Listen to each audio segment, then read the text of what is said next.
नमस्कार दोस्तों, आप सभी का फिर से स्वागत है टेक्नोलॉजी कीड़ा चैनल में। और आज का जो वीडियो रहेगा वो डेटा स्ट्रक्चर के ऊपर रहेगा कि डेटा स्ट्रक्चर में हम लोग क्या पढ़ें। ये गेटिंग स्टार्टेड वीडियो है और नेक्स्ट वीडियोस जो रहेंगे वो आप लोगों को टेक्नोलॉजी कीड़ा चैनल पर भी मिल सकते हैं, लेकिन वो थ्योरेटिकल रहेंगे। प्रैक्टिकल जितने भी क्वेश्चंस हैं वो आप लोगों को मेंबरशिप के अंदर मिलेंगे। अब ये मेंबरशिप है क्या वो मैं आप लोगों को बता दूं। मेंबरशिप एक लाइफ जर्नी है मेरी, और ये जो जर्नी है वो मैं आप लोगों को 700 रुपीज़ में सेल कर रहा हूँ। ये मान के चलिए आप लोग, क्योंकि मैं ये कहता हूँ कि जो मैंने एक्सपीरियंस गेन किया है इंडस्ट्रियल लेवल पर भी और अपने लेवल पर भी, और बहुत कुछ जो सीखा है वो आप लोगों को मैं सिखाना चाहता हूँ। मैं एक अच्छा ट्यूटर भी हूँ, लोग कहते हैं, मैं नहीं कहता। और मैं उसके बेसिस पे आप लोगों को कुछ सिखाता हूँ, और उसके बेसिस पे लोग जो है बहुत सारी कंपनीज में जॉब भी जो है वो लग चुकी हैं। ठीक है, अब बात रही कि मेरी मेंबरशिप क्या है, कैसी है, वो मैं थोड़ा सा इंट्रो ब्रीफ में दे देता हूँ। 700 इसकी फीस है। अगर आप लोग इसे ज्वाइन करना चाहते हैं तो वीडियो के डिस्क्रिप्शन बॉक्स में आप लोगों को जाना है, वहां पर आप लोगों को एक गूगल फॉर्म मिलेगा, फाइनली उसे आप लोगों को फिल करना है। उसके बाद आप लोगों को अपनी मेल, जो आप लोगों ने जो गूगल फॉर्म आप लोगों ने फिल किया उसमें मेल का एक ऑप्शन है, उसमें आप लोगों को अपनी मेल डालनी है। उसी मेल पर आप लोगों को मेरी वेबसाइट के क्रेडेंशियल्स जो है वो मिल जाएंगे, यूजर नेम एंड पासवर्ड्स मिल जाएंगे। उस यूजर नेम एंड पासवर्ड्स की हेल्प से आप लोग जो है आप लोग जो एक्सेस कर पाते हैं मेरे कंटेंट को। ठीक है, अब इसमें कंटेंट कौन कौन से हैं? ASP.NET कोर है, ठीक है, बिगिनिंग टू एडवांस, जिसमें मैंने 2 प्रोजेक्ट आप लोगों को दिए हैं। उस प्रोजेक्ट के बेस पर आप लोग .NET कोर में आसानी से काम कर सकते हैं। उसके बाद में पैटर्न डिजाइन आता है, पैटर्न डिजाइन भी मैं आप लोगों को बताऊंगा। ये बिगिनर टू एडवांस लेवल का है और कभी भी खत्म होने वाला कोर्स नहीं है। सिर्फ इसकी फीस 700 रुपीज है। उसके बाद में आप लोगों को API समझाया गया है, रेस्टफुल API कैसे काम मिले और कैसे उसमें हम लोग काम करें। उसके बाद में उसी रेस्टफुल API को और बेहतर तरीके से बनाया और उसको एंगुलर में काम में लिया, ब्लेजर में काम में लिया, और वही जो है वो रिएक्ट में भी काम में लिया जा रहा है। साथ में आप लोगों को कंप्लीट एंगुलर के फंडामेंटल ट्यूटोरियल मिलते हैं, रेस्टफुल API के वीडियो ट्यूटोरियल मिलते हैं, और आप लोगों को रिएक्ट के भी जो वीडियो ट्यूटोरियल हैं वो मिलते हैं।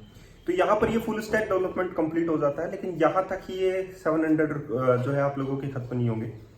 आप लोगों को आगे जो है बहुत सारे कोर्सेस मिलेंगे, और ये एक लाइफ जर्नी है। ठीक है, जो मैं आप लोगों को हमेशा कहता हूँ। इसमें C# भी है, जो C# का जो सेक्शन है वो स्टार्ट हो गया है। DSA का आज मैं स्टार्ट करने जा रहा हूँ। माइक्रो सर्विसेज का स्टार्ट हो चुका है, और एक छोटे से लेवल पर माइक्रो सर्विस को आप लोगों को समझा दिया गया है। तो बहुत सारे ऐसे कोर्सेज हैं। HTML CSS एंड जावास्क्रिप्ट को भी बहुत अच्छे तरीके से समझाया जाएगा। मेरा मानना ये है कि जो रोड मैप मैं लेकर चल रहा हूं उसमें आप लोग एक अच्छी कंपनी को जो है आप लोगों को मिल सकती है। एक अच्छा इंटरव्यू क्रैक आप लोग कर सकते हैं, क्योंकि आप लोगों को सिर्फ वो वीडियोस देखने हैं, आप लोगों को थोड़ा बहुत उस पर काम करना है। तो जो लोग जल्दी से उन चीजों को गेट कर लेते हैं, जल्दी से सीख लेते हैं, वो जल्दी ही इंटरव्यू क्रैक करके आसानी से जॉब लग सकते हैं। और बहुत सारे मेरे पास मेल भी आए हैं कि सर हम लोगों ने जो इंटरव्यूज हैं वो आसानी से क्रैक कर लिया है आपकी वीडियोस की हेल्प से। Thank you. ओके, ये तो था मेरा मेंबरशिप का। तो आप लोगों को अगर ज्वाइन करना है तो वीडियो में डिस्क्रिप्शन बॉक्स में गूगल फॉर्म है, उसे आप लोग फिल कर सकते हैं। फाइनली आप लोगों की मेंबरशिप स्टार्ट हो जाएगी। अब बात कर लेते हैं हम लोग डाटा स्ट्रक्चर की, कि डाटा स्ट्रक्चर एक्चुअली में है क्या। डाटा स्ट्रक्चर जो है डेटा क्या होता है, जैसे हम लोग कहीं से भी कुछ भी जो डेटा है, रो डेटा इकट्ठा करते हैं, उसको इन्फॉर्मेशन बनाते हैं, वो भी जो है हम लोग उसमें क्या डालते हैं, उसको डेटाबेस में हम लोग पुट करते हैं। लेकिन हम लोग डेटाबेस में कैसे उसको पुट करें, कैसे उसको ऑर्गेनाइज करें, कैसे उसको मैनेज करें, कैसे उसको सर्च करें, कैसे उसको शॉर्ट करें, ये सारा जो होता है वो डेटा स्ट्रक्चर कहलाता है। डेटा को ऑर्गेनाइज करना, डेटा को शॉर्ट करना, सर्च करना, मैनेज करना, that is known as data structure. अब डेटा स्ट्रक्चर तो हम लोगों ने जान लिया कि हमारे पास कोई डेटा है। अब जैसे एग्जांपल जो है वो मैं यूज केस के थ्रू बताता हूं, ताकि आप लोगों को बेहतर तरीके से वो चीज समझ में आ सके। ठीक है, जैसे कि एग्जांपल के लिए लाइब्रेरी मैनेजमेंट सिस्टम है। ठीक है, लाइब्रेरी में बहुत सारी बुक्स आती हैं, और वो बुक्स जो हैं आप लोगों को ऑर्गेनाइज करनी है। सेल्फ जो होती हैं उसमें आप लोगों को बुक्स जो है वो रखनी है। ठीक है, अब आप लोगों को, अब ऐसे तो नहीं है कि डेवलपमेंट की जो बुक है आप लोगों ने एक सेक्शन में इधर रख दिया और जो दूसरे डेवलपमेंट की बुक है दूसरे सेल्फ में रख दी। ऐसा अगर आप लोग करेंगे तो स्कैटर्ड डेटा हो जाएगा आप लोगों का, कोई पता नहीं चलेगा। आप लोगों को अगर सर्च करना हो कि मुझे डेवलपमेंट की बुक चाहिए तो आप लोग कौन से वाले सेक्शन में जाएंगे, आप लोगों को पता ही नहीं है। तो वो डेटा को आप लोगों ने स्टोर तो कर दिया, लेकिन आप लोगों ने उसे मैनेज करना नहीं आएगा। क्यों नहीं आएगा? उतनी ही कॉम्प्लेक्सिटीज बढ़ जाएंगी। तो फिर आप लोग क्या करेंगे, फिर से आप लोग बुक्स को बाहर निकालेंगे, सेल्फ में जो है एक कैटेगरी वाइज सेल्फ बनाएंगे, उसके बाद में आप लोग उसे पुट करेंगे हर एक सेक्शंस में। अब बात आती है यहाँ पर और भी कॉम्प्लेक्सिटीज की, कि भाई मैंने कैटेगरी बना दिया कि ये डेवलपमेंट की है, ये हेल्थ की बुक्स हैं, ये इलेक्ट्रॉनिक्स की हैं, ये इलेक्ट्रिकल्स की हैं, ये फाइबर ऑप्टिक्स की हैं, ये मैकेनिकल्स की हैं।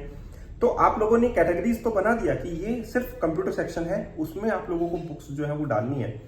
अब बात आती है कि उस कंप्यूटर सेक्शंस में भी हो सकता है कि बहुत सारी बुक्स हो जाएं। तो आप लोग जैसे कि मान लीजिए कि मुझे सिर्फ और सिर्फ C# की बुक चाहिए, तो आप लोग कैसे, फिर से आप लोग सब कैटेगरीज डिवाइड करेंगे। तो आप ऐसे कितनी सब कैटेगरीज डिवाइड करेंगे जिससे आप लोग उस चीज को मैनेज कर सके, जिससे आप लोग उस चीज को ऑर्गेनाइज कर सके। That is known as data structure. उसे हम लोग डेटा स्ट्रक्चर बोलते हैं। अब ये डेटा स्ट्रक्चर जो है, डेटा का डिफरेंट टाइप्स होते हैं, आप लोगों को पता है। जैसे कि मान लीजिए प्रिमिटिव टाइप्स होते हैं, नॉन प्रिमिटिव टाइप्स होते हैं। प्रिमिटिव टाइप्स वो होते हैं जो कि फिक्स्ड होते हैं, जैसे कि इंटीजर हो गया, फ्लोट हो गया, डबल हो गया। These known as primitive types. Non primitive types जो होते हैं वो आप लोगों के ऑब्जेक्ट्स क्लास वगैरह होते हैं, लेकिन इसमें आप लोगों को डेटा स्टोर करना है, तो फाइनली आप लोगों को डेटा स्टोरेज सिस्टम देखना होगा। तो वो कौन कौन से होते हैं डेटा के टाइप, जैसे कि एरे हो गया, ठीक है, लिस्ट हो गया, स्टैक हो गया, क्यू हो गया, ठीक है। ये सारे के सारे क्या होते हैं, ये आप लोगों के नॉन लीनियर डेटा स्ट्रक्चर्स होते हैं, ठीक है। अब बात आती है कि भाई हम लोगों को ये सारी की सारी चीजें जो है वो ऑर्गेनाइज करनी है इन्हीं सभी में, ठीक है। अब बात करते हैं सबसे पहले एरे की।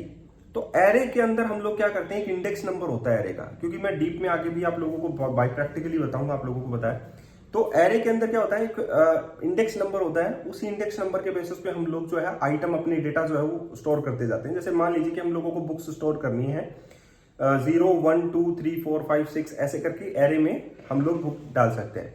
अब मान लीजिए मुझे कोई सर्च करना है, तो मुझे वो एरे का इंडेक्स पता होना चाहिए, ताकि मैं वो जल्दी से जल्दी वो आइटम जो है वो सर्च करके ले आऊं।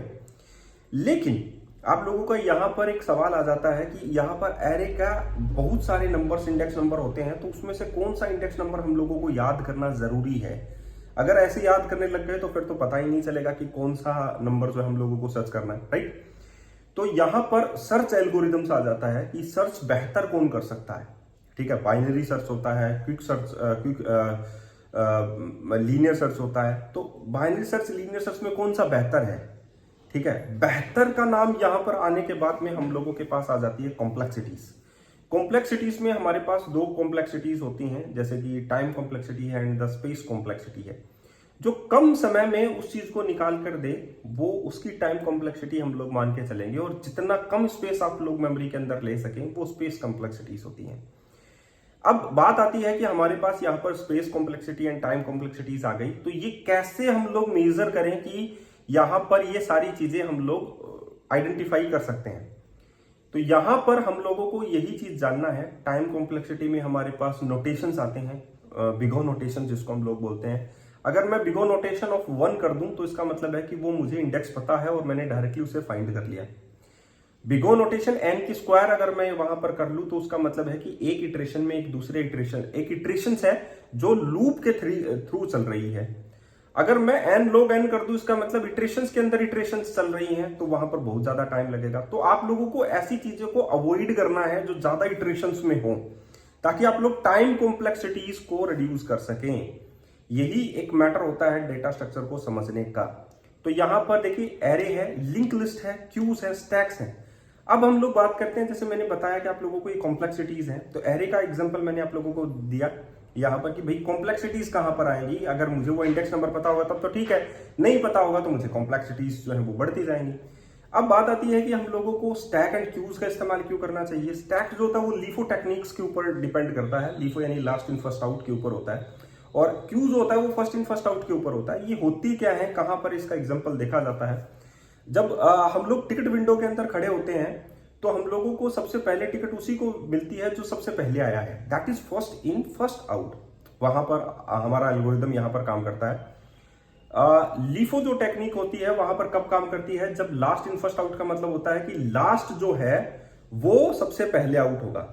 यानी कि हमारे पास एक स्पाइरल जो है, सीडीज का जो है स्पाइरल बाउंड है, या बिस्किट आप लोग मान लीजिए, और आप लोग ऊपर से बिस्कुट को जो है ओपन करते हैं और आप लोग ऊपर से ही बिस्कुट को निकालते हैं एक रैक में से, तो जो लास्ट में आया है वो सबसे पहले आउट होगा। That is LIFO technique.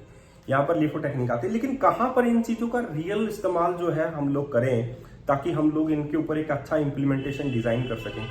तो क्यू हो गया, स्टैक्स हो गए, या हीप हो गया, हमारे पास बाइनरी ट्रीज हो गए। अब इतना जितना भी काम अभी तक चल रहा था वो सारा का सारा स्टैक और क्यूज के ऊपर डिपेंड था, राइट? सॉरी, स्टैक और क्यू के ऊपर डिपेंड था, राइट? लेकिन अभी जो न्यूरो टेक्निक्स चली हुई है, जो ह्यूमन माइंड्स के ऊपर जिसका रिसर्च चला हुआ है, दैट इज न्यूरोलिंक्स, जो कि टेस्ला, स्पेसएक्स जो ट्विटर है, आप लोगों को पता है, ठीक है, वो डिजाइन कर रहे हैं। और नेक्स्ट जो है उनका जो प्रोजेक्ट है वो ब्लाइंड साइट है।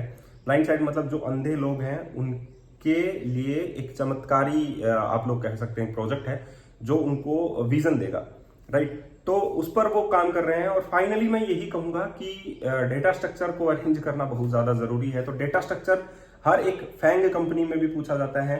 जैसा आप लोगों को पता है कि फेसबुक है, गूगल है, माइक्रोसॉफ्ट है, तो इन सभी कंपनीज में डेटा स्ट्रक्चर का बहुत बड़ा रोल है। तो अगर आप लोगों को सीखना है तो आज ही जो है ज्वाइन कर लीजिए मेंबरशिप को, क्योंकि बहुत अच्छा मटेरियल मैं प्रोवाइड आप लोगों को करने वाला हूं और बहुत अच्छे तरीके से आप लोग उन चीज़ों को समझेंगे कि एक्चुअल में इन चीज़ों का यहाँ पर यूज है, इस तरीके से हम लोग इनको मैनेज कर सकते हैं सब कुछ, ठीक है?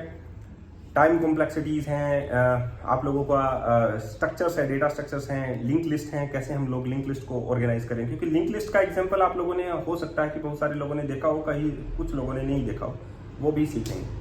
आज की वीडियो को मैं यहीं खत्म करता हूँ और जिनको ज्वाइन करना है वो ज्वाइन कर सकते हैं।